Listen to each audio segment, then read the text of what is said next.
Have you ever wondered why some leaders, some organizations can command such incredible, unwavering loyalty, while others just can't?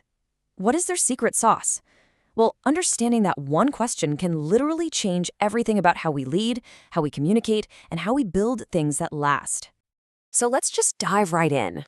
To really get what inspiration is all about, we first have to look at what most of us see every single day, and that's manipulation. Now, it's not as scary as it sounds, but it's for sure not inspiring. And this very common approach is what Simon Sinek calls the outside-in problem. It's the default way most companies talk to us, and it's exactly why they struggle to connect with us on a deeper level. To get us to do something, to buy a product, to use a service, companies tend to rely on these short-term tactics. You know what I'm talking about? Price drops, special promotions, using fear or aspirational messages, even a bit of peer pressure. And hey, they work, but only for a single transaction. They don't build trust, and they for sure don't create loyalty. They're just a quick fix. And here is the fundamental difference, right here on this side. Almost everyone communicates from the outside in. They start with what they do. But the inspiring leaders, the inspiring brands, they do the complete opposite. They start from the inside with why. So if that's the problem, what's the solution? Well, Sinek gives us this incredibly powerful but simple framework to flip it all around. He calls it the golden circle. The golden circle is just a beautifully simple idea. Right at the very center, you have your why. That's your purpose, your core belief.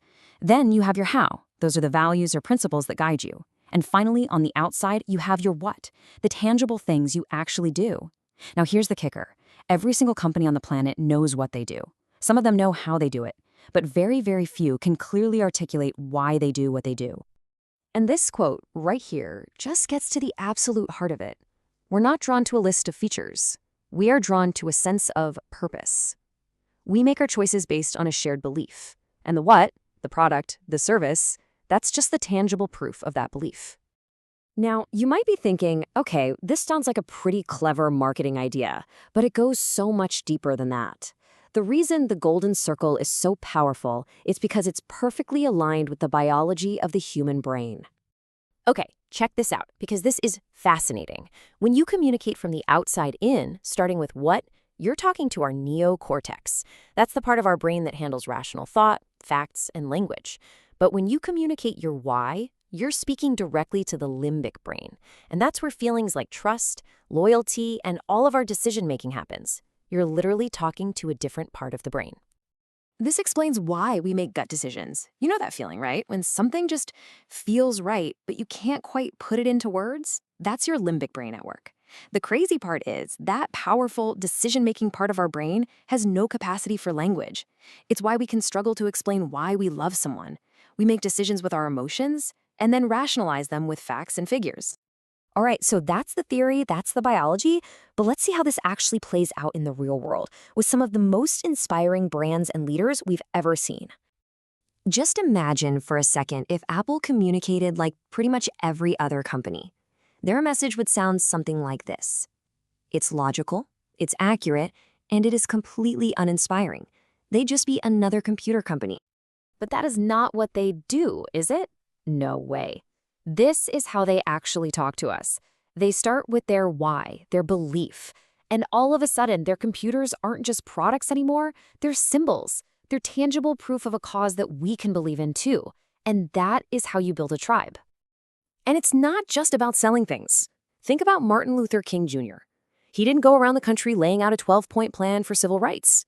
He shared his dream, his why. He gave people a vision of a future they could believe in, a cause they could make their own. And 250,000 people showed up in Washington because they believed what he believed. This is such a great story. You had Samuel Pierpont Langley, who was motivated by the what. He wanted the fame and the money that came with being the first in flight.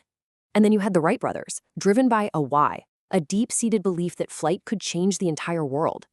Langley's team worked for a paycheck. The Wright brothers' team sweated and bled for a cause. We all know how that story ended. So when you live and breathe and communicate your why, you're laying the foundation for the two most powerful forces in any business or movement, trust and loyalty. But it really takes balance. It's not enough to just have a why. You need absolute clarity on what it is. Then you need the discipline to make sure your actions, your how, are always guided by that purpose. And finally, you need consistency so that every single thing you produce, your what, is proof of what you believe. Now, this inside-out approach, it's not just about building loyalty with the people you already have. It is the key to spreading new ideas. And the way that happens follows a really predictable pattern, known as the law of diffusion of innovations.